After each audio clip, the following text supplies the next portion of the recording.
الحمد لله رب العالمين وصلى الله وسلم وبارك وأنعم على نبينا محمد وعلى آله وأصحابه أجمعين. اللهم علمنا ما ينفعنا وانفعنا بما علمتنا وزدنا علما. اللهم اغفر لنا ولمشايخنا ولمن تعلم منا. الحديث الثاني والسبعون بعد 200.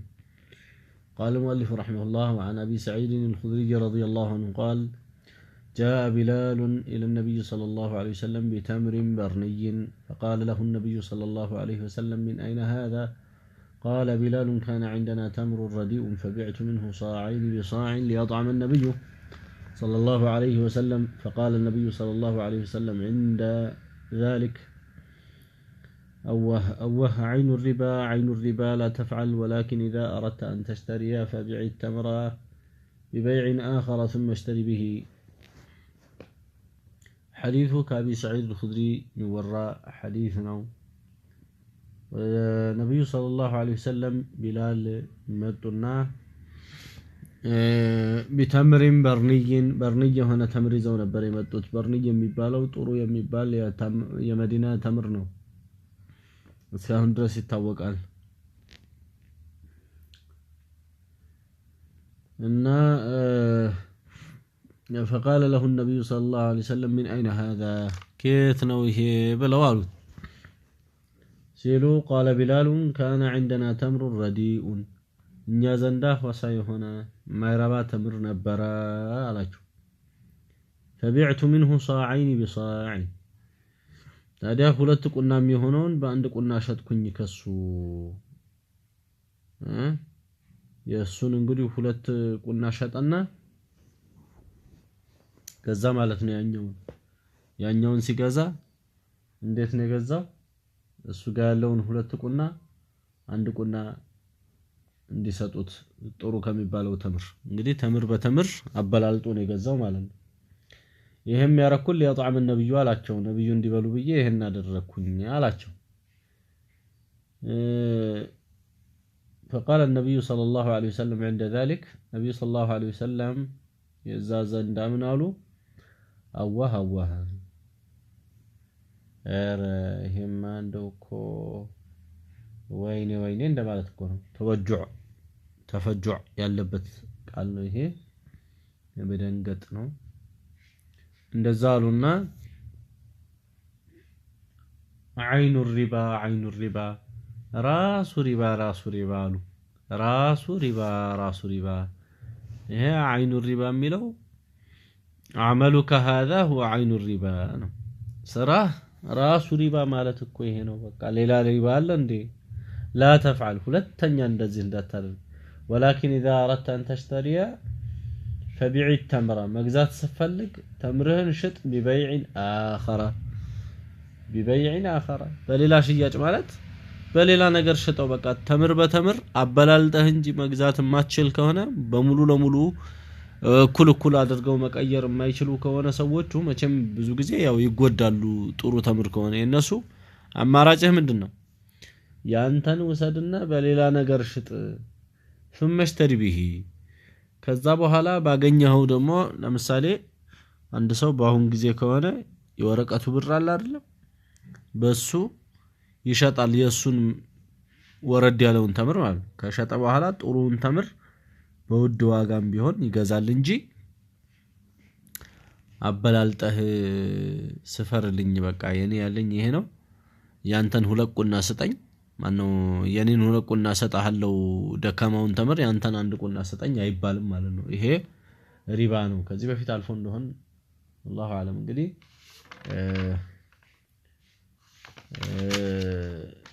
ስለ ሪባ ሲነሳ አልፏል ሐዲሱ። لا تبيع الذهب بالذهب إلا مثلا بمثل ولا تشف بعضها على بعض የሚል ሐዲስ አሳልፈናል።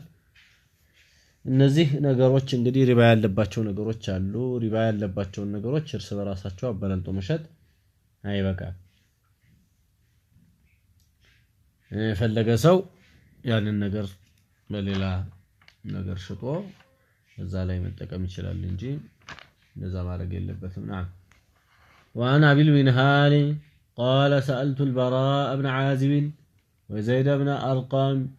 عن الصرف سلام من الزاري هي من الزاري مالة انقدي بيع الأثمان بعضها ببعض የነገሮች መተመኛ የሆኑትን ገንዘቦች እርስ በራሳቸው መቀየር ነው አይደለም እንዴ ምንዛሬ ማለት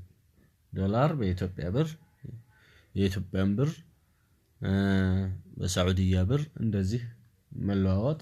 صرف ይባላል ምንዛሬ እንለዋለን በአሁን ዘመን فكل واحد منهما يقول هذا خير مني እያንዳንዳቸው ሰሃቦቹ براء بن عازب እና ዘይድ ብን አርቀምን ስጠይቃቸው እያንዳንዱ ምን ይላሉ አለ አረስ ይሻላል ሲመልስልህ ይባባሉ ነበር አለ እንግዲህ ሰሃቦቹ اخذ يتدافعان الفتوى ونحن نتدافع الى الفتوى نسال الله ان يصلح حالنا واحوال الامه يومهم باتقاله ሁኔታም አላህ ያብጀው የኛንም حالة الله ያብጀው እኛ አሁን ወደ ፈትዋ ነው የምንገፈታተር ያለ ነው ሁላችንም የራሳችንን እየገፈተርን ያለ ነው ማለት ነው እነሱ ግን አንዱን እንዲበቃቸው አንዱ ተናግሮ አንዱ ዝም ማለት ነው የሚፈልጉት አሁን እንግዲህ ያለንበት ዘመን አንዱ ሙሲባ መታወቅ ራሱ አንድ ራሱን የቻለ ትልቅ ነገር ሆኖ ተታወቃለ ታወኩኝ እያሉ የሚሉ ሰዎች ራሱ የመጡበት ነው ድሮ ሰው እንደዛ አልነበረም ድሮ አይማዎቹ እየተጠቀሙ ራሱ ሰው እንዲያቃቸው አይፈልጉም ይሰተራሉ نعم هذا خير مني بلو يلالو ለማንኛውም وكلاهما ሁለታቸውም ታዲያ يقول ይላሉ من نهى رسول الله صلى الله عليه وسلم عن بيع الذهب بالورق دينا رسول عليه الصلاة والسلام ورقن مشطن كلكلوال بمن بالورق بابر دينا بدين بهونበት ሁኔታ ማለት ነው በደይን በሆነበት ሁኔታ እዳ በሆነበት ሁኔታ ወርቅን በብር ከመሸጥ ከልክለዋል ይሄ ሪባ ነው የሚሆነው እጅ በእጅ እንጂ ማበላለጡ ችግር የለውም ጎሳቸው አንድ አይነት ስላልሆነ ጂንሳቸው አንድ አይነት አይደለም ወርቅ ይለያል ከብር ስለዚህ ወርቅና ወርቅ ቢሆን ኖሮ ተማቱንም ግድ ይላል يعني سواء بسواء መሆኑ ግድ ይላል ተቃቡዱን ግድ ይላል ግን አሁን እዚህ ذهب بالورق ስለሆነ ደይነን የከለከሉት መልእክተኛው عليه الصلاه والسلام نعم ስለዚህ ከዚህ ሐዲስ ብዙ መረዳት እንችላለን ከባለፈው ሐዲስ ብዙ መረዳት እንችላለን ከምንረዳቸው ውስጥ ወርቅ በብር ወይም ብር በወርቅ አንዱ ሩቅ ባለበት ወይም ሁለታቸውም ሩቅ ባሉበት ጋኢብ በሆኑበት እኔ ቤት አለኝ ወርቅ ይላል አንዱም እንደዛው እኔም ብር አለኝ ቤት ስለዚህ እንልቀያየራቸው ተብሎ በቃ እንመናዘር ተብሎ ቢመናዘሩ አይሆን እጅ በእጅ መሰጣጣት ግድ ይላቸዋል ማለት ነው እኩል መሆኑ ግድ አይልም ለምሳሌ 50 ግራም በ50 ግራም አይባልም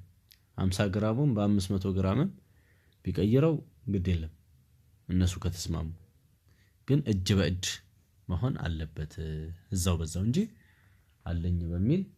አይሆንም አመጣልሃለሁ በኋላ ብሎ አንዱ አስረክቦ አንዱ ከኋላ መቅራትም አይችልም ወይም ደግሞ ተሻሽጠው ወይም ተመነዛዝረው ማለት ነው ከሄዱ በኋላ በቃ በኋላ እንቀባበላለን አንተም ከቤተ ታመጣዋለህ እኔም ከቤተ ያመጣለሁ አይቻልም ማለት ነው እዛው ነው ለልክ الحديث الرابع والسبعون بعد 200 እንግዲህ ንስኻዎች ይለያያሉ عن أبي بكرة قال نهى رسول الله صلى الله عليه وسلم عن الفضة بالفضة رسول عليه الصلاة والسلام برن ببر كالكلاوال كمشت ويم كمنزر معلنه بر ببر والذهب بالذهب على لك ما حسبه تاني ورقا بورق انديت قال هنا بقر إلا سواء بسواء كل بكل قال هنا بقر فضة كفضة قا كهنا ورق كورق قا كهنا እኩል በኩል መሆን አለበት وأمرنا نبي عززون إلى أن نشتري الفضة بالذهب عندنا جازا مجزا سن شاملا فضة بورق أن نشتري الفضة بالذهب كيف شئنا عند فلقنا الرقد ونشتري الذهب بالفضة ورق عندما نجزا بالفضة ببر كيف شئنا عند فلقن እንግዲህ ሰውየው ወርቅ ኖሮት ብር ቢፈልግ እንደፈለገ አበላልጦ መሸመት ይችላል በወርቁ ያንን ፊዳ ወይም ሰውየው ፊዳ አለው ወርቅ ነው የፈለገው ذهب ይችላል እንደፈለገ قال فسأله رجل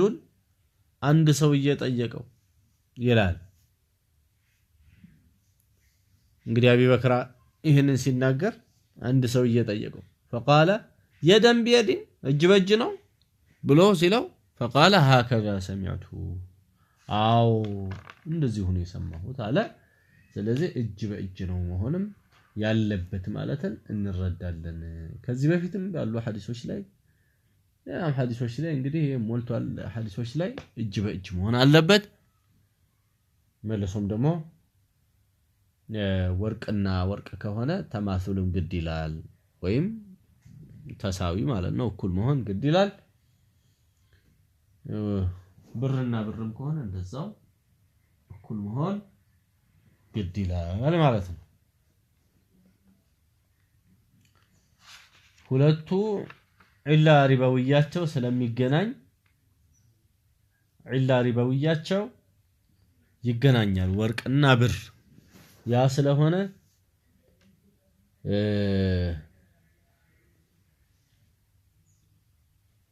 ጅንሳቸው በመለያየቱ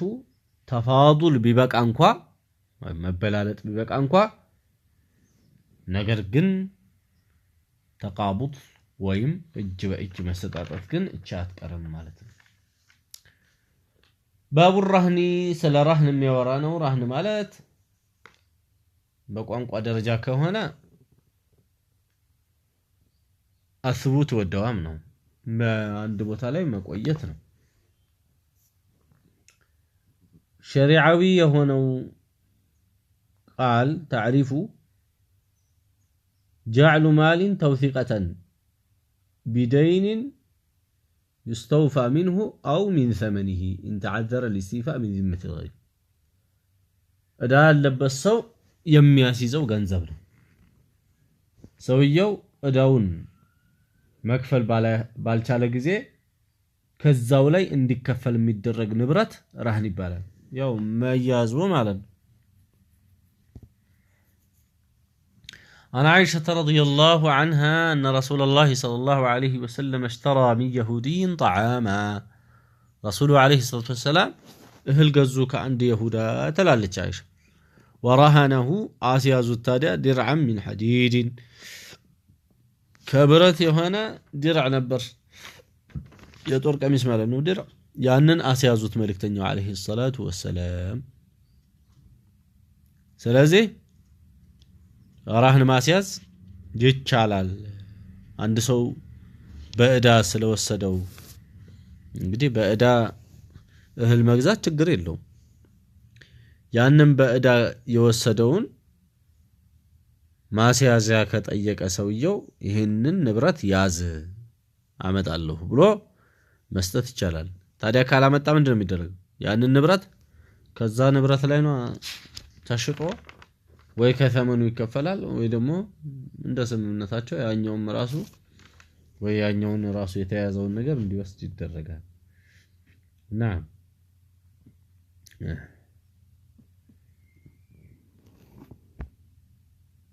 رسول عليه الصلاة والسلام رهنن يهو آخر عمراته ላይ ተጠቅመው እንደነበር ያሳያል باب الحوالة ስለ ሐዋላ የሚናገር ነው አንዳንዶቻችሁ ጋር ባቡ ላይ ኖርም ይችላል عن أبي هريرة رضي الله عنه أن رسول الله صلى الله عليه وسلم قال مطل الغني ظلم الله نبي عليه الصلاة والسلام مطل الغني مالت ያለው ሰው ያለ ምንም ምክንያት በሱ ላይ ያለበትን እዳ ማቆየቱ ማለት ነው ያለው ሰው ለማለት ነው ገንይ የተባለው ሲ እዳ አለበት ሰውየው የሚከፍለው ነገር አለው የሚከፍለው ነገር ያለው ማቆየቱ ዙልም ነው ይሄ አንዱ ነው የሐዲሱ አንዱ ክፍል ይሄ ነው ሌላም ደግሞ የተናገሩት እንግዲህ ሐዲስ ላይ ረሱሉ አለይሂ ሰላም ብዙ የተለያየ ጉዳይ ይናገራሉ وإذا أتبع أحدكم على مليء فليتبع አንዳችሁ ያለው ሰው ላይ ካስከተሉት ግን ይከተላሉ وإذا أتبع أحدكم على مليء አንዳችሁ ለምሳሌ አንዱ ላይ ዘይድ ላይ ገንዘብ ይኖራችኋል ዘይድ ደግሞ አምር ላይ ገንዘብ ይኖራል እና ዘይድ على مليء ባለው ሰው ላይ አምር ካለው ሀብታም ከሆነ መስጠት የሚችል ሰው ሆኖ እዛ ላይ ሂድና ከሱ ተቀበለው እኔ እሱ ጋር አለኝ ገንዘብ ብሎ ከጠቆማችሁ ፈልየትባዕ እኔ አንተን የሰጠው እኔ ሌላ ሰው ጋር ተሰደኝ ብሎ ችካ ይበል ሄዶ ይውሰድ ብለዋል መልእክተኛው አለይሂ ሰላቱ ወሰለም ይሄ እንግዲህ اذا اتبع على مليء ብለዋል መሊእ ታሪፉ ምንድነው መስጠት የሚችል እንላለን ባይሆን እዚህ ጋር አልሄድም ብሎ ማለት የሚችልበትን አንዳንድ ምክንያቶች ዑለማዎቹ ጠቅሰዋል እሱም ያ ሂድ ተብሎ የተባለበት ሰውዬ መሊእ ማለት እንግዲህ ያለው ሰውና በስምግባሩ ደግሞ ሰጪ የሆነ ንፉግ ያልሆነ ሰው ነው መሊእ የሚባለው ሂድ ብሎ ሲለው ያኛው ሰውዬ አዛም የሚያደርገው ከሆነ የማይሰጥ ሰው ከሆነ አይ እኔ አንተ ስጠኝ ዛል ሄድም ብሎ ማለት ይቻላል ለዛ ነው ነብዩ አለይሂ ሰላቱ ወሰለም አላ መሊእ ያሉት መሊእ የሚለው ሶስት ሲፋ ይዛል ለማንኛውም በደንብ ግልጽ እንዲሆን አንደኛው መክፈል የሚችል ሰው ነው ፈቂር መሊእ አይባልም ሁለተኛ ቃሉን የሚጠብቅ ሰው ነው መሊእ የሚባለው ሶስተኛ صاحب الجاه ሆኖ አያስቸግረውም መክሰስ የሚያመች ሰው يمكن جلبه الى مجلس الحكم እንላለን ወደ መጅሊስ الحكم ልናመጣው ምንችል መክሰስ የሚያመች ሰው እንጂ ሂድ ከሱ ተቀበለው ብሎ ያለው ሰውዬ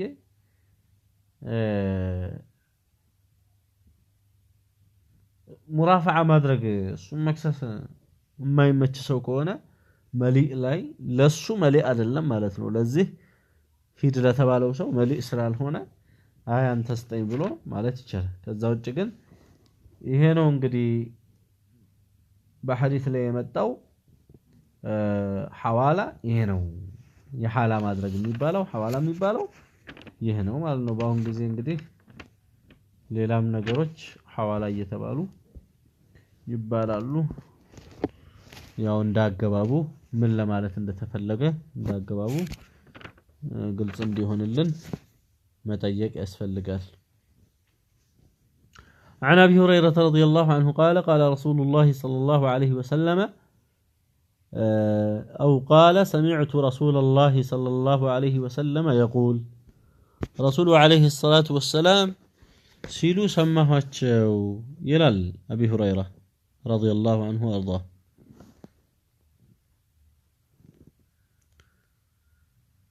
مدشلو سماهاتشو نميلو من أدرك ماله بعينه عند رجل أو إنسان قد أفلس ይሄ እንግዲህ مسألة الإفلاس ይባላል ይሄ ደግሞ ሌላ ጉዳይ ነው ለዛ ነው ባቡ ራሱ ይለያል ይሄ የሚቀመጥበት አንዳንድ ንስኻ ላይ ሸኺያው ባብ ስላላስቀመጡ ዝም ብሎ እንትን ብለዋል ግን ይሄንን የሸረሑ ዑለማዎች አንዳንዶቹ ባብ አስቀምጠዋል نعم እና ባቡ من وجد سلعته عند رجل قد أفلس ብለው ሰይመውለታል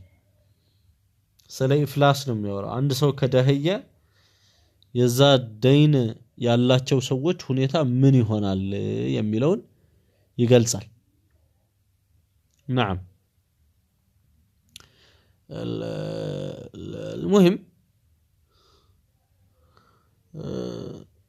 من أدرك ماله بعينه عند رجل قالوا النبي صلى الله عليه وسلم عند سويه قال ገንዘቡን ራሱን ካገኘ አንድ ሰው قد أفلس ሰውየው ይሄ ሰውዬ ደህይቷል ተብሎ የተባለ ማለት ነው የከሰረ ገንዘብ ከሰው ተቀብሎ ደይኑን መመለስ የማይችልበት ደረጃ ደርሷል ብሎ የጎረማዎቹ የሱ የባለዳዎቹ ገንዘብ እጁ ላይ እያሽቆለቆለ ነው ብሎ ሁክም የተሰጠበት ሰው ምን ይባላል ሙፍሊስ ይባላል ይሄ እንግዲህ ቃዲ ምን ሊያረጋው ይችላል መተው ከከሰሱ ሰዎቹ ካሁን በኋላ ገንዘብ እንዳታንቀሳቀስ የሰው ገንዘብ መመለስ ወደማችልበት ደረጃ ደርሰሃል ብሎ ቃዲ እገዳ ሊጥልበት ይችላል ታዲያ እገዳ ሲጣልበት ይሄ ሙፍሊስ የሆነ ሰው ላይ ሐቁን ራሱን ገንዘቡን ያገኘ ሰው ለምሳሌ መኪና ሰጥቶት ነበር መኪናው ምንም ሳይነካ አገኘው አንዱ فهو حق به من غيره ነው የሚሉት ረሱሉ አለይሂ ሰላም ከሌላው ሰው የበለጠ እሱ ተገቢ ነው በዚህ ጉዳይ ሊመለስለት ይገባል ራሱ ዛቱን ያገኘ ሰው የገንዘቡን ዛት ያገኘ ሰው ያንን ገንዘብ ወይም ደግሞ ያን ንብረት መውሰድ ለሱ የተገባ ነው ለሱ ሊሰጠው ይገባል ብለዋል ነብዩ ሰለላሁ ዐለይሂ ወሰለም እና ሰውየው በቃ እንግዲህ ይሄው እኔ መኪና እዚሁ ቆማ አግኝቻታለሁ አልহামዱሊላህ ብሎ መኪና በደይን ሸጦለት የነበረ ሰው ማለት ነው ያ ቢወስድ ችግር የለውም ማለት ነው ሌሎቹስ ካለው ላይ በሚገባቸው በፐርሰንት እንዲዳረሳቸው ይደረጋል እንጂ ሁሉም መጥቶ ከሱቁ እንትን ያለው ከንብረቱ የተረፈው መጥቶ ይወስዳል ማለት አይደለም አይነል ማሉን ያገኘ ሰው ግን ያችን አይኗን ዛቷን የሰጠው ንቃ ራሷን ዛቷን ካገኘ እሱ መውሰድ ይችላል ማለትን ከዚህ እንረዳለን ብዙ ነገር እንግዲህ በውስጡ አለ እኛ በዚህና በቃል هذا وصلى الله وسلم وبارك على نبينا محمد وعلى آله وصحبه أجمعين